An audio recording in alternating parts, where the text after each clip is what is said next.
Adewale looked at the empty pot in the kitchen. His stomach rumbled loudly. "Mama, is there nothing to eat?" His voice echoed with a tinge of desperation. His mother, Iyabo, sighed heavily as she sat on a wooden stool, her face weary and deeply lined.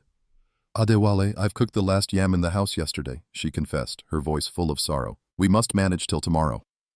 Adewale walked over to the window, peering out at their bustling Lagos street. He saw people hurrying by, faces gleaming with laughter, and felt the sting of his own hunger even more acutely. His best friend Jeed ran past, likely on his way to buy some snacks. "Jeed," Adewale called out, waving him over. The boy grinned as he trotted towards Adewale's house, bag of puff-puff swinging in his hand. "Adewale, come and join me," Jeed said, tearing open the bag. The aroma hit Adewale's nose and his belly growled again. "Ah, you have puff-puff, Jeed? You're lucky," Adewale said, trying to smile. Jeed shoved the bag towards him. "Here, take one," he offered cheerfully. As Adewale reached for a piece, he hesitated, glancing back at his mother. "No, I should share this with Mama," he thought. At that moment, a high-pitched voice reached them from the side street. It was Alhaja Bakare, a wealthy woman from the neighborhood, known for her generosity but also for her sharp tongue. She was talking loudly on her phone, complaining about the bad food served at a restaurant. "Can you imagine? With all my money, they still gave me nonsense food," she exclaimed, marching angrily towards her car, parked near Adewale's house.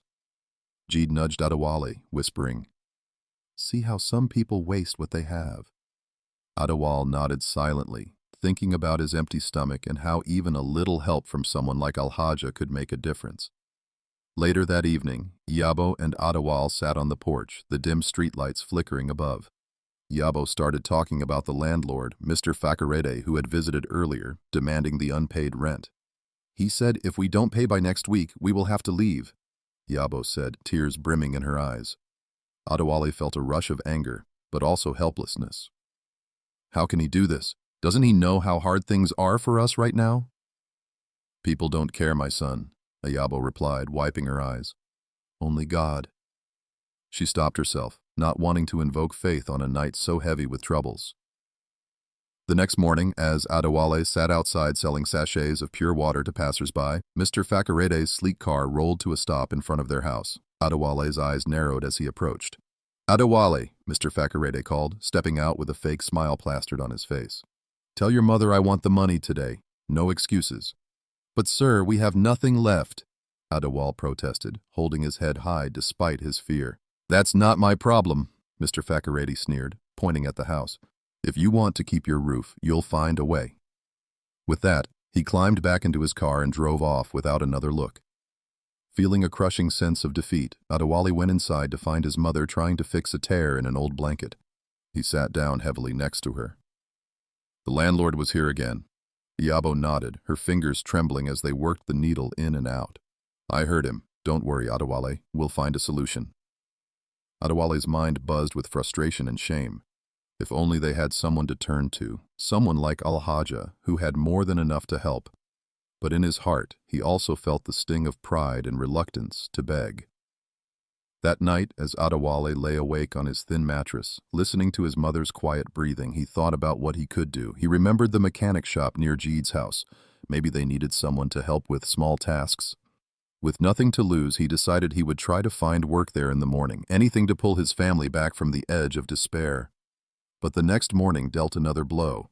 As Adewale approached the mechanic, he overheard the owner complaining to a customer. The shop was closing down due to theft, he said. Adewale's heart sank, his hopes dashed. As he trudged back home, defeat clinging to his every step, a new determination began to take root. If no one would help them, perhaps it was time to take matters into his own hands. Reaching home, he found his mother speaking gently to a neighbor. Without being noticed, he slipped into his room and took out an envelope hidden under his mattress. Inside was a small amount of money he had managed to save from his water sales. A plan began forming in his mind. Adewale sat down quietly, thinking it through. His fists clenched as he resolved to confront Alhaja himself. She had money, power, and perhaps she could understand the plight of a struggling family, if only she would listen. That afternoon, Adewale put on his best shirt, the cotton fabric crisp against his skin. As he walked toward Alhaja Bakare's compound, he repeated his words in his head like a mantra, his hands sweaty with anxiety. When he reached her grand gate, he knocked loudly, each rap echoing with the weight of his mission. An old security guard opened the gate and eyed him suspiciously. "What do you want?" "I need to speak to Al-Hajja," Adewale said, his voice steady despite his nerves. "Please, it's important." After some hesitation, the guard nodded, sensing Adewale's sincerity. He led him up the long driveway where Al-Hajja Bakari was seated, sipping tea under the shade of a jacaranda tree. "Good afternoon, Al-Hajja," Adewale said, bowing slightly as he approached. She glanced up, clearly surprised to see a young boy like Adewale at her doorstep. "And who are you, young man?" she asked, curious. "My name is Adewale. I need your help," he admitted, hoping his courage would pay off. He poured his heart out, telling her about his mother, the impending eviction, and their struggles. As Adewale spoke, he watched Al-Hajja's expression shift from skepticism to something softer, though her eyes remained guarded. "Why come to me?" she asked finally, setting down her cup with a small clink.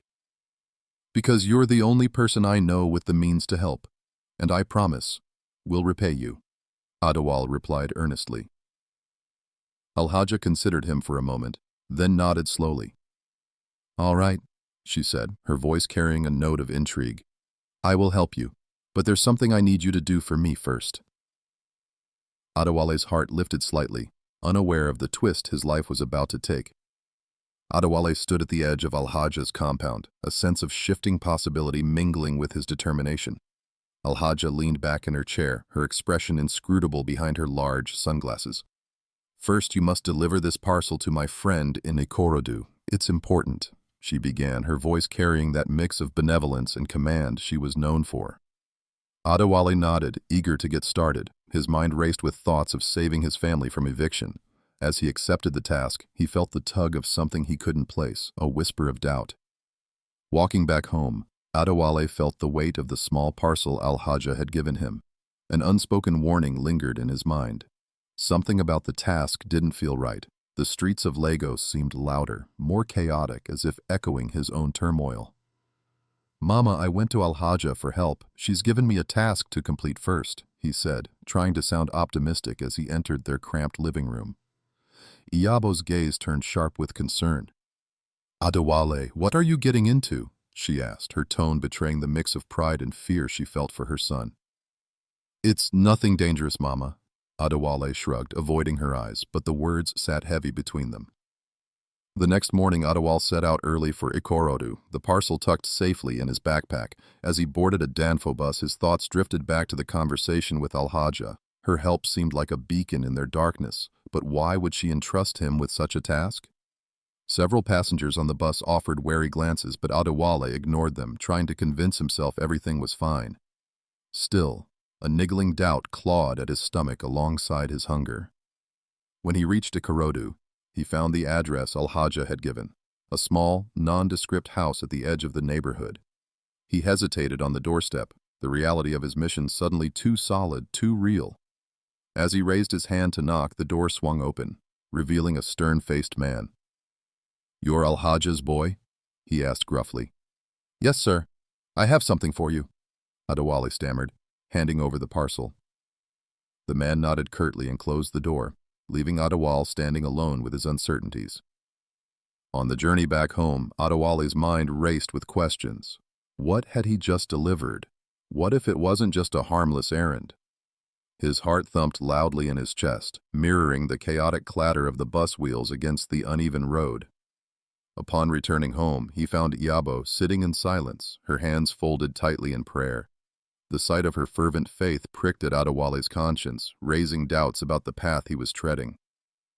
"Mama, she said she'd help us after this," Adewale reassured, his voice carrying a note of pleading for her silent blessing.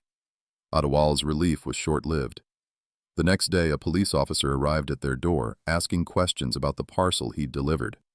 Panic seized Adewale's heart as he overheard the conversation from the other room.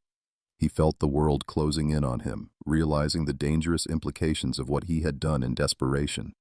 His plans to save his family had unraveled into a potential nightmare. Iyabo's eyes filled with tears when she perceived the gravity of his actions. "Adewale, why didn't you tell me?" she whispered, her voice choked with emotion. "I thought it would work out, Mama. I just wanted to help us," Adewale admitted, his voice cracking with shame and fear. He remained silent about the doubt that had accompanied him throughout. His mother's silence pressed heavy against his skin, each moment stretching his guilt further. At that moment, a painful truth settled in Adewale's heart. He had been trying to fight their battles with secrets and deception. It all seemed disastrously foolish now. The confrontation came later that evening when Jeed visited, having heard rumors swirling through the neighborhood. He found Adewale slumped on their porch, lost in thought. "Adewale, what happened? The whole area's talking about the police visit. Are you in trouble?" Jeed asked, worry painted openly across his face. Adewale sighed, his resolve crumbling.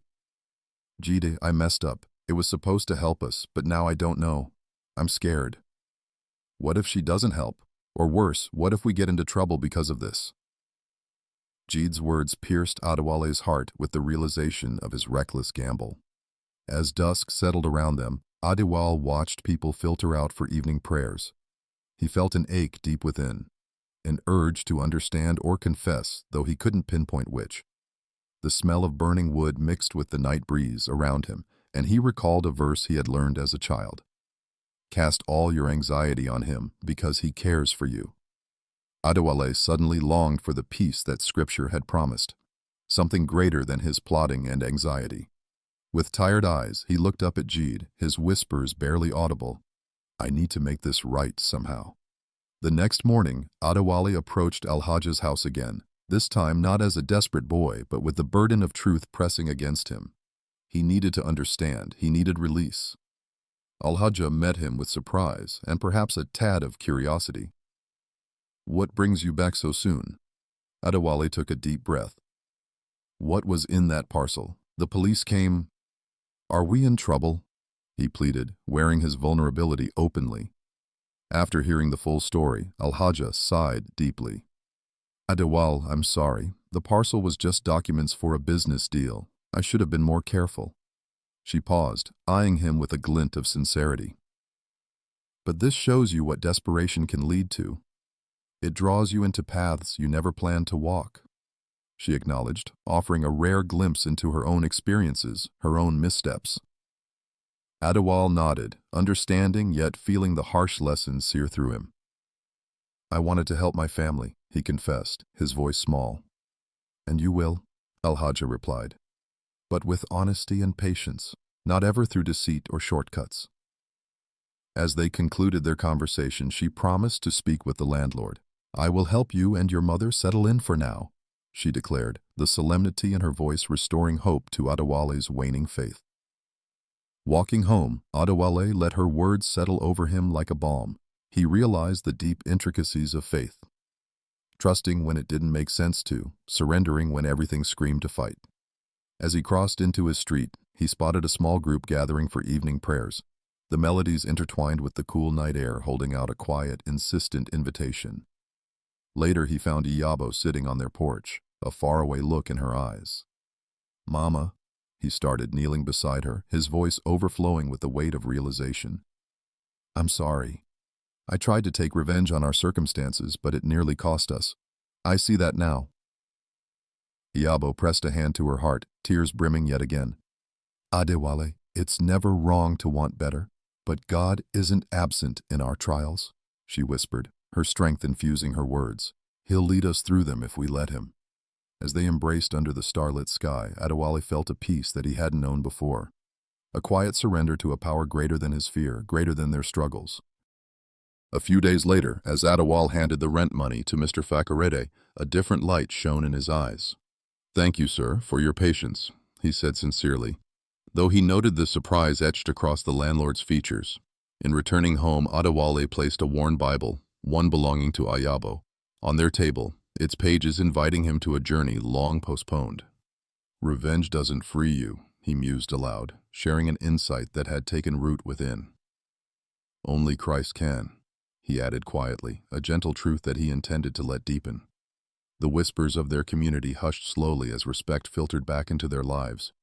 And though their struggles weren't over, true peace had graced Adewale and Iyabo, a peace promising to grow as they leaned into faith step by step. Finally, Adewale looked his mother in the eyes, a new understanding binding them closer than their trials ever could. Though scars remained, they were softer now, colored by the formidable embrace of grace over vengeance, and buoyed by God's whispered promise of redemption. Thank you so much for listening to this intriguing story. I hope it touched you or taught you something. For more stories like this, don't forget to like, share, and subscribe to the page. And guys, if you'd like to see a part 2, or you have thoughts on what happened, let me know in the comments below. I'd love to hear from you. See you in the next story.